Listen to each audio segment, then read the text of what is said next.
Today I want to talk about the narcissistic family dynamics. In every household, there's an unspoken set of rules. But within a narcissistic household, these rules often cause pain and confusion for the kids because it blocks the emotional access to the parents. And the child basically becomes invisible, and they're not seen, they're not heard, and it sets up, tragically, for there to be no boundaries between the child and the parent uses the kids often abusively as they see fit. So when talking about this, I want to share with you some of the dynamics that may be familiar to you if you grew up in a narcissistic household. And the first one are the secrets. And the big secret is that the kids aren't getting their needs met, often because of they're being abused in some way. And this is the norm in the narcissistic family. And that message is, don't tell the outside world that your needs are not getting met or that you're being abused in some way. And for me, I'm just going to speak from my personal experience. I was abused by my mom, and I would never tell anybody, because one, I had fear, and two, I didn't want to portray a negative image to the family, because my mom, in her way, she was a pillar in the community. She was the president of the PTA. She was a higher up person in the Girl Scouts. And so, I wouldn't dare tell, because I didn't, we had to project that image. And that leads me into the second one, is the image. The image, that we have to, that in narcissistic families, to the outside, has to be that everything's perfect. One of the things I remember being told as a kid is that how you dress is how you represent the family. And so, like, in my household, there was an unspoken rule of you didn't wear sweatpants out of the house because that was being sloppy. And that we're bigger and better and we don't have, problems, and you don't dare tell anybody that your dad's an alcoholic, even though the neighbors knew it, because he would come home and there would be fights and arguments, and oftentimes we would have to leave. So, but we got the message of, like going out of the house in sweats, what would the neighbors think of us? Or when something happened and the police got called, we didn't talk about it. And we just held it inside. And we didn't want our friends and family, we definitely didn't want our friends as kids, we didn't want our friends to find out, because, what would they think? And we didn't share it with other family members. It just wasn't talked about, and we didn't talk about any of the abuse, the sexual abuse that went on. We didn't talk about anything, because we had to uphold that image of our family. The third one was the negative messages. And, kids are given spoken and unspoken messages, and we internalize them, and that's what shapes us to go into our adult relationships.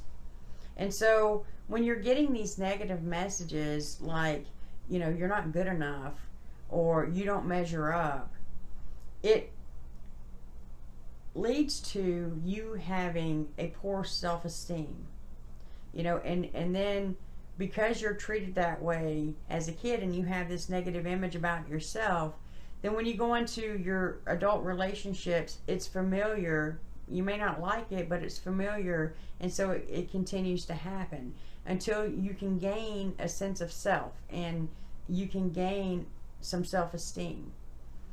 The fourth one is the lack of parental hierarchy. And in healthy families, there's a strong parental role, and where that the parents are in charge, and they're giving love and acceptance and guidance to their kids. But in a narcissistic family, that's non-existent, and the kids are there to serve the parental needs. And so, as kids,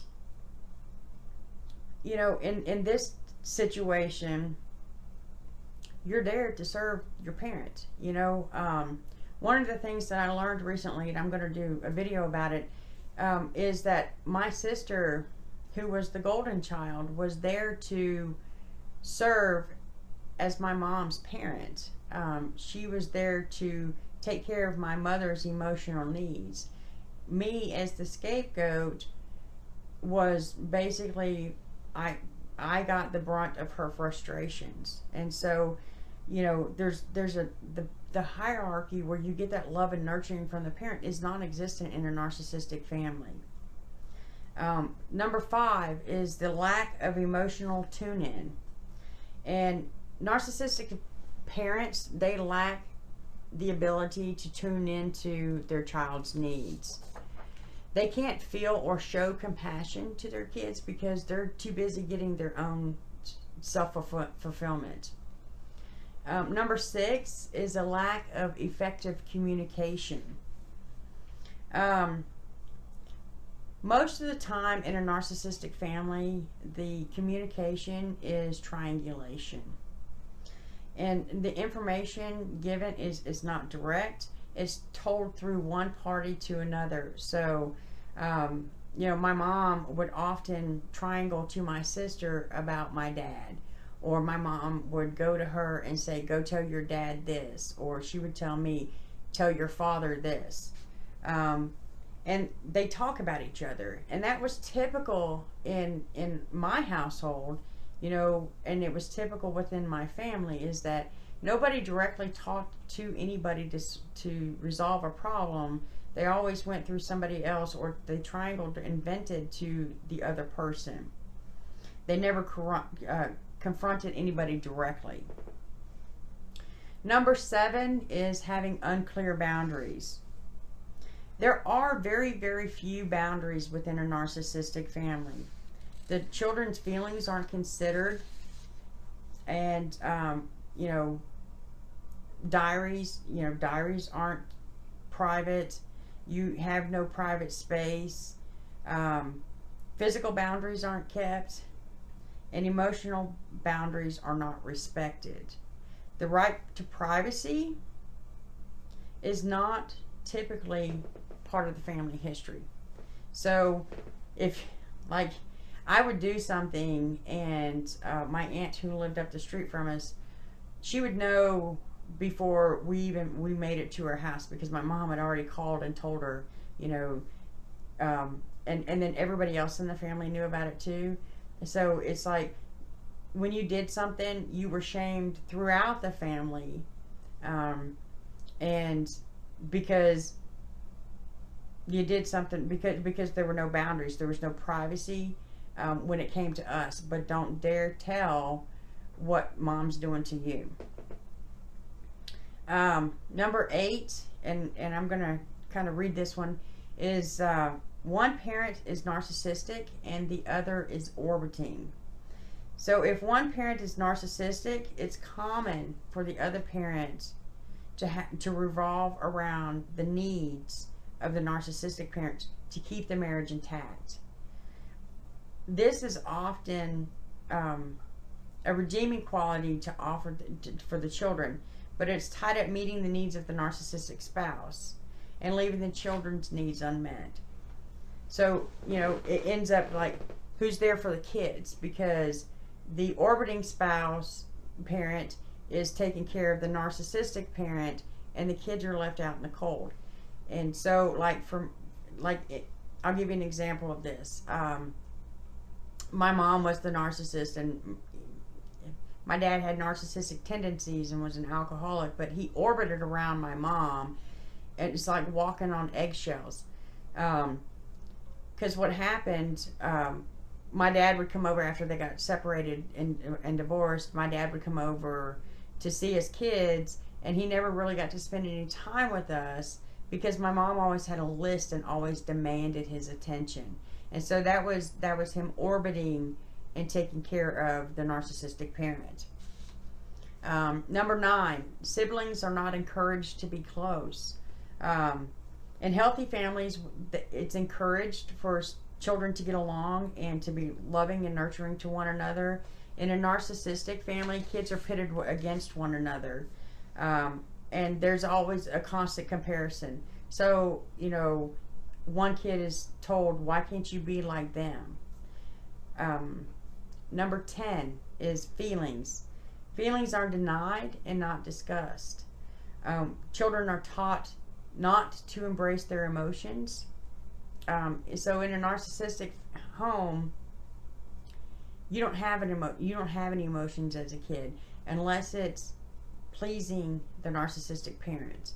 You learn to put your feelings aside because you're there to serve them, and your feelings don't matter. And when you grow up like this, you carry that on throughout your life. So when somebody asks later on, you know, like when you end up in counseling, and I had a big problem with this, is my therapist would say, well, how do you feel?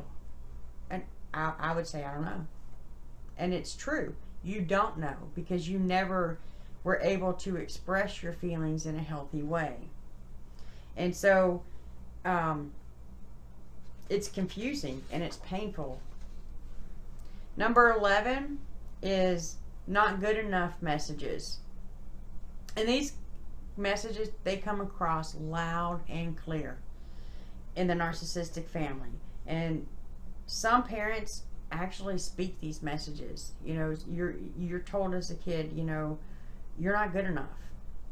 Just in those words too. Or words that I wish you were never born.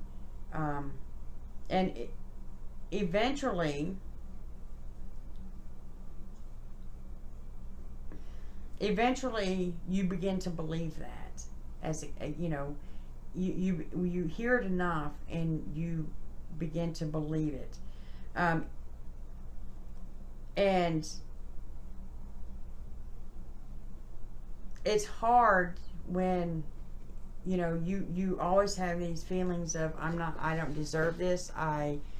You know, when you're having successes in life because you got the messages of you're not good enough. And when parents boast about themselves, you know, it gets passed on to the kids of their, you know, see what I'm doing and you're not good enough to achieve this. Number 12 is dysfunction or obvious dysfunction, whether it's obvious or covert. And in narcissistic family dynamics, they can be seen or they can be disguised.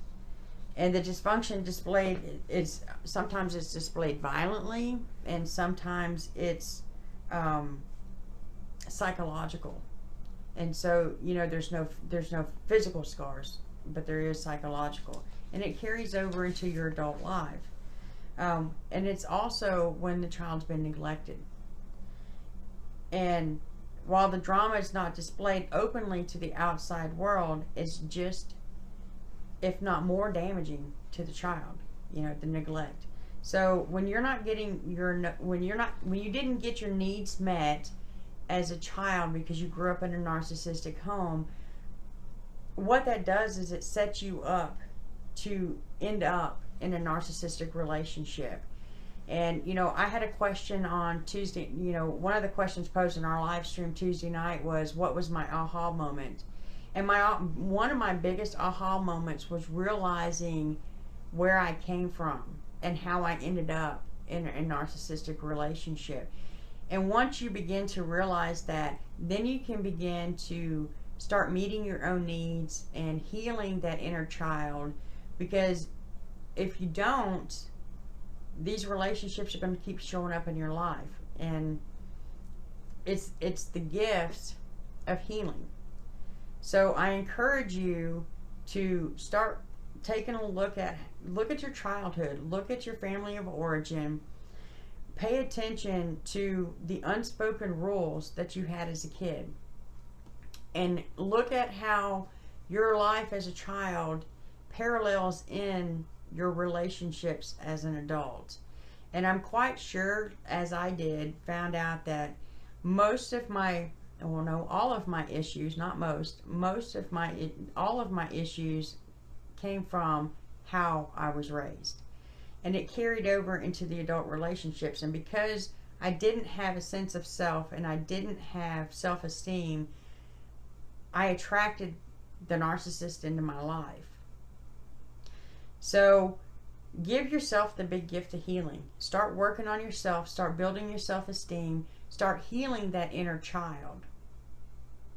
Hit that subscribe button underneath the video. And I'm Rinda Hall, and thanks for watching.